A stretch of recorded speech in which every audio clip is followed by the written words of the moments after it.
ಯಾರ್ಯಾರು ತಪ್ಸಕ್ಕೆ ಸಾಧ್ಯ ಇರುತ್ತೆ? ಯಾರು ತಪ್ಸಕ್ಕೆ ಸಾಧ್ಯ ಇಲ್ಲ. ಯಾರಿಗಾರ ಏನಾರ ಹಣೆಯಲ್ಲಿ ಬರ್ದಿತ್ತು ಅಂತ ಅಂದ್ರೆ ಬರ್ತದೆ, ಹುಡುಕೊಂಡು ಬರ್ತದೆ.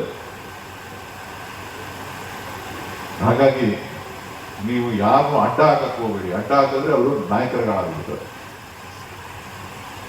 ನೀವು ಅಡ್ಡ ಹಾಕಿದ್ರೆ ಅವ್ರ ಲೀಡರ್ಗಳಾಗ್ತಾರೆ.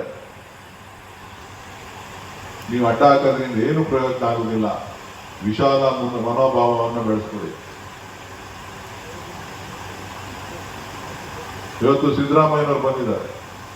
ಅವರೇ ನಮ್ಮ ಪಕ್ಷದವರಲ್ಲ, ಬೇರೆ ಪಕ್ಷದಿಂದ ಬಂದವರು. ಆದ್ರೂ ಇವತ್ತು ನಾವು ಅವಕಾಶ ಮಾಡಿಕೊಟ್ಟಿದ್ದೀವಿ. ಇವತ್ತು 2ನೇ ಬಾರಿ ಮುಖ್ಯಮಂತ್ರಿ ಆಗಿದ್ದಾರೆ, ನಮ್ಮ ನಾಯಕರಾಗಿದ್ದಾರೆ. ಒಂದು ರಾಜ್ಯಕ್ಕೆ ಒಂದು ಹೊಸ ಕಾಯಕಲ್ಪವನ್ನ ಕೊಟ್ಟು ಇಡೀ ಸಮಾಜ, ಇಡೀ ಒಂದು ಬಡವರ ಸಮುದಾಯಕ್ಕೆ ಒಂದಷ್ಟು ಕಾರ್ಯಕ್ರಮಗಳನ್ನ ಕೊಟ್ಟಿದ್ದಾರೆ. ಹಠಾತ್ ಹಣೆಯಲ್ಲಿ ಬರ್ದಿತ್ತು ಅಂತ ಅಂದ್ರೆ ಎಲ್ಲ ಆಯ್ತದೆ. ಹಣೆಲಿಲ್ಲ ಅಂತ ಅಂದ್ರೆ ಕರ್ಕೊಂಡ್ಬಂದ್ಬಿಟ್ಟಿದ್ ಯಾರು? ಬೀಗ ಹಾಕ್ಬಿಟ್ಟು ಕಳಿಸ್ಬಿಟ್ರಿ. ಯಾರನ್ನ? ಸಿದ್ದರಾಮಯ್ಯನವ್ರನ್ನ ಕಳೆದವರು ಬೀಗ ಹಾಕ್ಬಿಟ್ಟು ಕಳಿಸ್ಬಿಟ್ರು.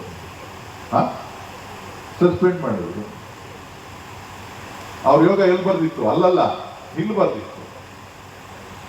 ಹೌದಾ ಅಲ್ವಾ?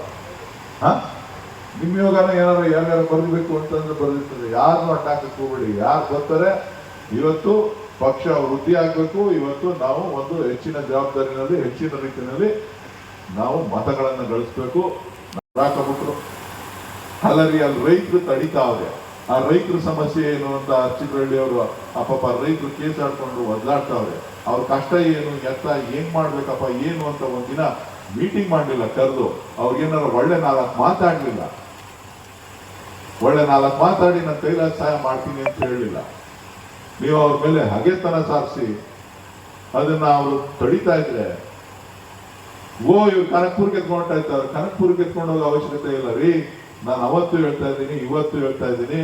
ಈಗಲೂ ಕೆಲಸ ಪ್ರಾರಂಭ ಆಗಿ ಕೆಲಸ ನಡೀತಾ ಇದೆ. ರಾಜೀವ್ ಗಾಂಧಿ ಯೂನಿವರ್ಸಿಟಿನೂ ಇಲ್ಲೇ ಇರ್ತದೆ, ಮೆಡಿಕಲ್ ಕಾಲೇಜು ಇಲ್ಲೇ ಇರ್ತದೆ. ಕನಕ್ಪುರ್ಗೂ ಒಂದು ಮೆಡಿಕಲ್ ಕಾಲೇಜ್ ಆಗ್ತದೆ. 2 ಕಡೆಗೂ ಅರ್ಜಿ ಹಾಕ್ಸಿದ್ದೀನಿ.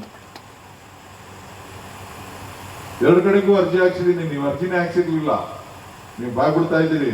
ನಮ್ಮ ಸರ್ಕಾರ ಬಂದ್ಮೇಲೆ ನಾನು 2 ಕಡೆಗೂ ಮೆಡಿಕಲ್ ಕಾಲೇಜ್ಗೆ ಅರ್ಜಿ ಹಾಕ್ಸಿದ್ದೀನಿ. ಕೌನ್ಸಿಲ್ ಇಂದ ಬಂದು ಇನ್ಸ್ಪೆಕ್ಷನ್ ಮಾಡ್ಕೊಂಡು ಹೋಗಿದ್ದಾರೆ. ಅತಿ ಶೀಘ್ರದಲ್ಲಿ ಅವ್ರ ಕೌನ್ಸಿಲ್ ಅವರು ಕೂಡ, ಅವರು ಡೆಲ್ಲಿ ನ್ಯಾಷನಲ್ ಟೀಮ್ ಕೂಡ ಬಂದು ಇನ್ಸ್ಪೆಕ್ಷನ್ ಬರ್ತಿದೆ. ನಿಮ್ಗೇನು ಗೊತ್ತಿಲ್ಲ, ಬರೀ ಖಾಲಿ ಮಾತು. ನೀವೇನ್ ಮಾಡ್ಬೇಕು ಅಂತ ಏನ್ ಗೊತ್ತಿಲ್ಲ, ಸುಮ್ಮನೆ ಹೇಳ್ತೀರಿ. ರಾಜೀವ್ ಗಾಂಧಿ ಮೆಡಿಕಲ್ ಕಾಲೇಜ್ ಆಗ್ಬೇಕು ಅಂತ ಅಂದ್ರೆ ಮೆಡಿಕಲ್ ಕೌನ್ಸಿಲ್ಗೆ ನೀವು ಅಪ್ಲಿಕೇಶನ್ ಹಾಕ್ಬೇಕು. 10 ವರ್ಷದಿಂದ ನೀವು ಅಪ್ಲಿಕೇಶನ್ ಹಾಕಿಲ್ಲ. ನಾವು ಅಪ್ಲಿಕೇಶನ್ ಹಾಕ್ಸಿ ಇವತ್ತು ಸಿದ್ಧತೆ ಮಾಡಿದ್ದೇವೆ. ಮೆಡಿಕಲ್ ಕಾಲೇಜ್ ಮಾಡ್ತೇವೆ. ರಾಮನಗರ ಬೇರೆ ಅಲ್ಲ, ಕನಕಪುರ ಬೇರೆ ಅಲ್ಲ, ಚನ್ನಪಟ್ಟಣ ಬೇರೆ ಅಲ್ಲ. ನನ್ನ 8 ವಿಧಾನಸಭಾ ಕ್ಷೇತ್ರಗಳು ಕೂಡ ನಾನು ಒಂದೇ ದೃಷ್ಟಿನಲ್ಲಿ ನೋಡ್ತೇನೆ ಹೊರತು ಬೇರೆ ಬೇರೆ ದೃಷ್ಟಿನಲ್ಲಿ ನೋಡ್ಬಿಟ್ಟು ಅವಕಾಶವಾದಿ ರಾಜಕಾರಣ ಮಾಡುವಂತ ಪರಿಸ್ಥಿತಿನಲ್ಲಿ ನಾನಿಲ್ಲ.